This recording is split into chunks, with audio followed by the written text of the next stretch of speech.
What up, what up, what up? I just feel like talking right now. Shoot, I got nothing to hold my phone up. Anyways, whatever. Like, you can see me anyways. Our minds are corrupt. Straight up. This is no new news under this, under the sun. This is, we've known this for a minute. It's just, we deceive ourselves because our mind is corrupt. Doesn't that make sense? Yes, we deceive ourselves because our minds are corrupt. Our minds are corrupt. Constantly suggesting thoughts that do not serve us, such as thoughts of fear over certain situations. Sometimes it's necessary, sometimes it's healthy, but really it'll be instinctual if it's healthy and necessary. Our minds, man, just like David Goggins talks about, talking, constantly yapping, weakness, constantly yapping, quit, stop, don't go on, don't go any further, don't do this, don't do that, or even worse if you're depressed, which I'm not, you know what I'm saying? But like if you're depressed, I've heard stories. I recently just listened to a podcast. Somebody was talking about they were depressed for 10 years, blah, blah, blah. And throughout that 10 years, they kept getting messages from their mind saying, suggesting suicidal thoughts, Well, I've heard that from somebody personally in my own life. Not that they, struggle with those type of thoughts or depression or whatever. And I'm just like, man, we have a corrupt mind.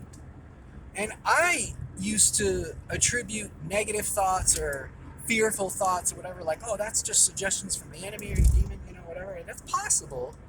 But in reality, I just think it's the state of our corrupt minds. We worship knowledge. We worship the pursuit of knowledge, right? We worship knowledge. We worship the mind, right? We abuse the body. Don't get it twisted. People abuse the body left and right, but we worship the mind. And the mind is corrupt. So why worship it? As a matter of fact, the mind needs to be subdued, put under the will, right? Now, it could be your will, or really, ultimately, preferably, put your mind under the will of the Father. The one who truly can govern the mind. The one who can transform the mind. Not just the mind, the body, the blah, blah, blah. Put the Father over the mind. We need a governor because the mind is corrupt. We can't do it ourselves.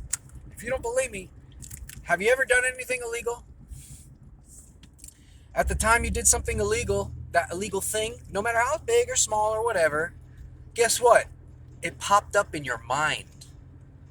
Isn't that freaking nuts?